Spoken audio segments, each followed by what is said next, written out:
Mi madre psicópata me agredió y me llevó a juicio por los $3 que había perdido. Después destrozó la casa que yo le alquilaba. Hice que la desalojaran y la internaran en un pabellón psiquiátrico por lo que hizo después. Soy dueño de una casa pequeña y mis padres siempre han querido vivir en ella sin pagar renta. Mi papá está jubilado y mi mamá se niega a trabajar. Después de algunas negociaciones, llegamos a un acuerdo. Se redactó un contrato de arrendamiento donde se estableció que pagarían $350 al mes, que era la cantidad necesaria para que yo pudiera pagar la casa. Básicamente, no estaba ganando nada con esta propiedad. Pues bien, hace poco le dije a mi madre que el alquiler subiría $3 debido a un pequeño aumento en el seguro.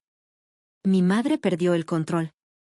Me gritó diciendo que soy una bruja codiciosa, amenazó con destruir el jardín por esto e incluso intentó agarrarme del cabello. Me gritó que yo le debía esto, que no iba a pagar esos $3 y que no podía desalojarla porque esa casa era suya. Finalmente, logré que me soltara y le grité que ella y mi papá estaban listados como inquilinos. Me giré para irme, pero ella corrió delante de mí y bloqueó la puerta. No voy a pagar, volvió a gritar. Ya estaba al límite y la empujé físicamente para apartarla, luego le dije que hablara con un abogado sobre esto porque si se negaban a pagar, los desalojaría. Salí de la casa y más tarde escuché que mi madre estaba divorciando a mi padre porque él se puso de mi lado cuando ella le contó lo ocurrido. Unos días después, descubrí que mi madre había ido realmente a un abogado insistiendo en que no tenía derecho a subir la renta y estaba decidida a luchar por el aumento de $3 en la corte. La noticia me golpeó como un puñetazo en el estómago. No podía creer que mi propia madre estuviera dispuesta a llevar esto al sistema legal por una cantidad de dinero tan insignificante. Se sentía surrealista. Pero en mi interior, sabía que esto no era más que otro intento de ella por ejercer control sobre la situación, otra jugada de poder para tratar de imponer su voluntad. Todo el proceso de ir a la corte fue largo y agotador. Mi madre no mostraba signos de ceder. Convencida de que tenía derecho a la casa, siguió argumentando que la propiedad le pertenecía, que tenía derecho a quedarse allí sin pagar más renta. Era como si el contrato de arrendamiento firmado no significara nada para ella. Estaba enfocada en retratarse como la víctima. Subrayaba cómo yo la había traicionado, como le debía después de todo lo que había hecho por mí a lo largo de los años. Hizo muchas declaraciones emocionales, pero ninguna se sostuvo frente al juez. La ley era clara. Un contrato era un contrato y mis padres eran inquilinos. Yo tenía derecho legal a aumentar la renta para cubrir los costos crecientes, aunque fuera solo por $3. Al final, el juez falló a mi favor. El caso fue desestimado y las reclamaciones de mi madre fueron rechazadas. Mi madre salió de la sala del tribunal en un frío silencio. Su expresión era una mezcla de ira y humillación, como si no pudiera creer lo que acababa de suceder. No me dijo una sola palabra, pero el silencio entre nosotros estaba cargado de tensión.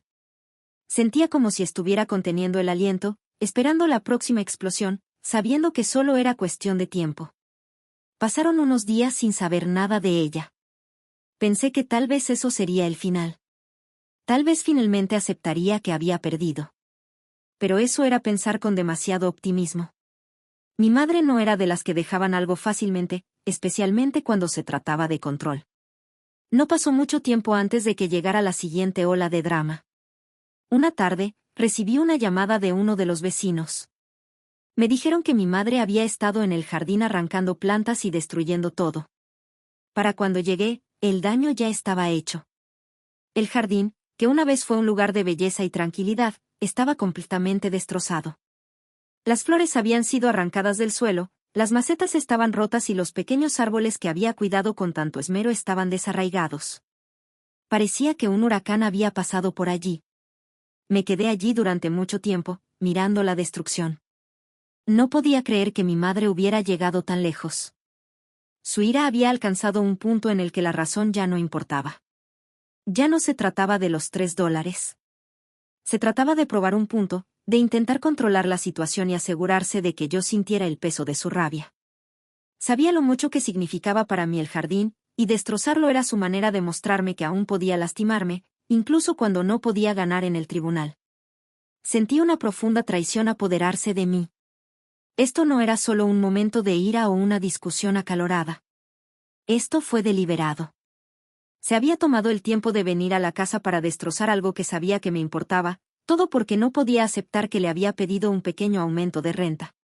No podía comprender hasta qué punto había llegado ni lo profunda que era su rabia. Ahora me quedaba claro que no se detendría a menos que yo lo hiciera. Esa noche, de pie en las ruinas de mi jardín, me di cuenta de que ya no me quedaba opción. Lo había estado evitando, esperando que las cosas mejoraran por sí solas.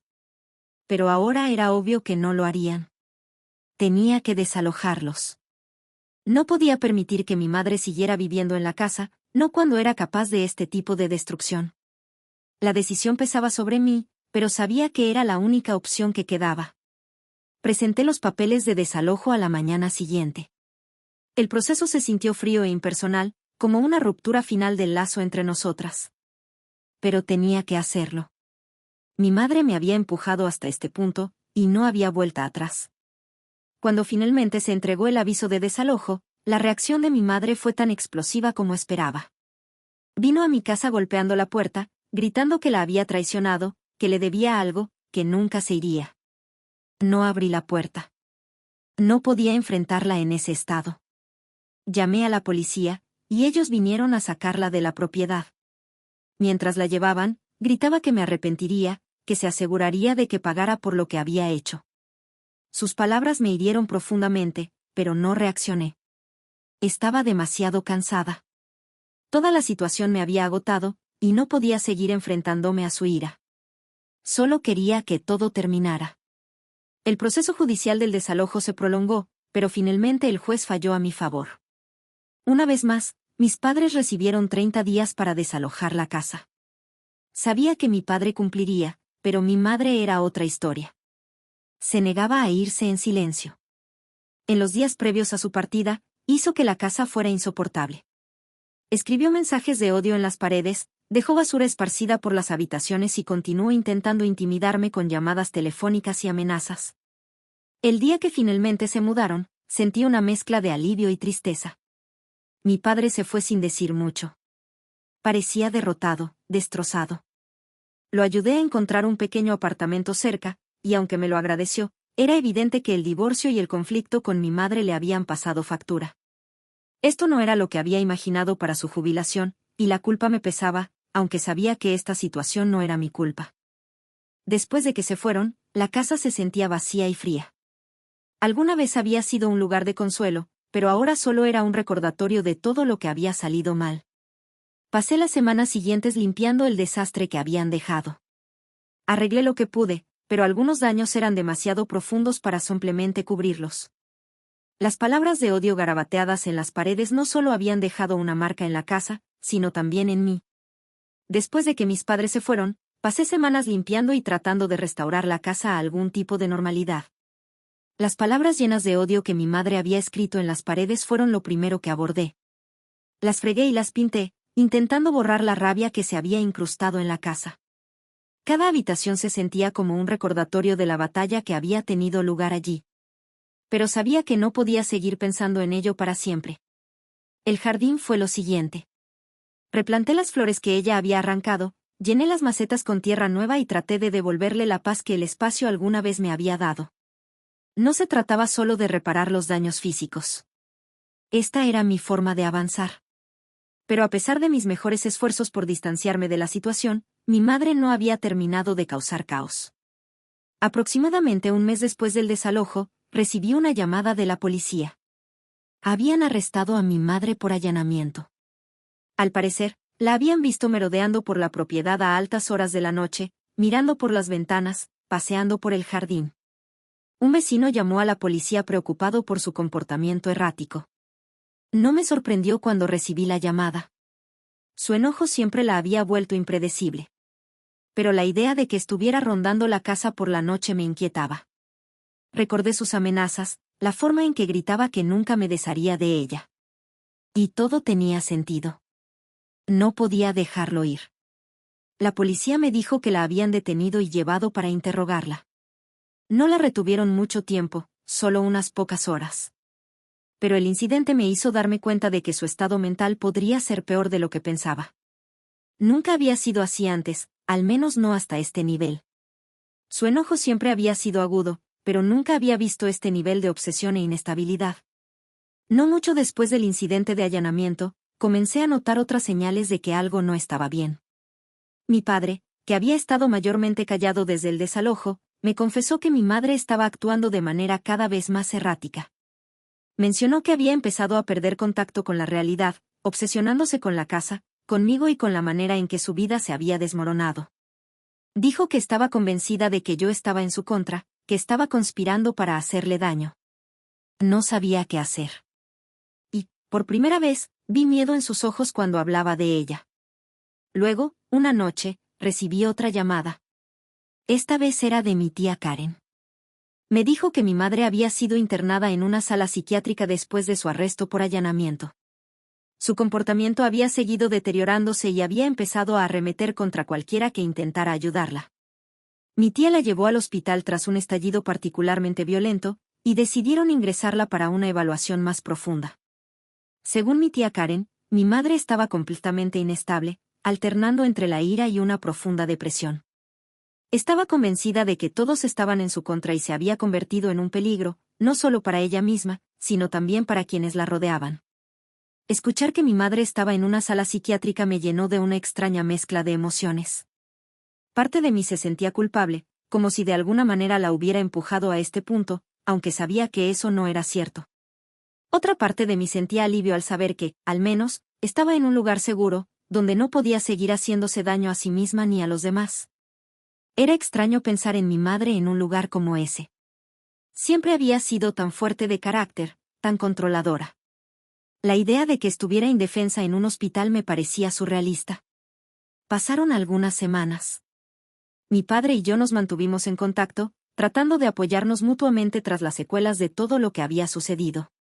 Él la visitaba en el hospital, pero yo no fui. No podía enfrentarme a verla así, no todavía.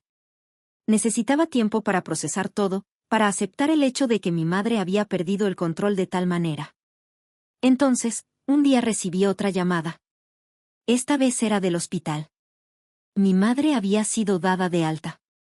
Dijeron que, aunque no estaba completamente estable, había mostrado suficiente mejoría como para ser liberada. No sabía qué pensar. Por un lado, me alegraba saber que estaba mejor, pero, por otro, me preocupaba que fuera demasiado pronto. No estaba lista para enfrentarla de nuevo. No estaba lista para lo que viniera después. Después de su liberación, mi madre se mudó a un pequeño departamento cerca de la casa de mi tía Karen. No la visité, pero supe por mi tía que estaba tratando de recomponer su vida. Estaba viendo a un terapeuta con regularidad y tomaba medicamentos para ayudar a controlar su ira y paranoia. Era un proceso lento. Y aunque no había vuelto a ser la misma de antes, al menos estaba haciendo progresos. Pasaron unos meses, y la vida se asentó en una especie de normalidad extraña.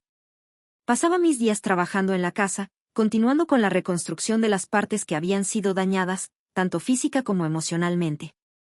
Mi padre y yo nos veíamos con regularidad, pero mi madre seguía siendo una figura distante en mi vida. No estaba segura de si alguna vez estaría lista para reconectarme con ella. Las heridas seguían siendo demasiado recientes.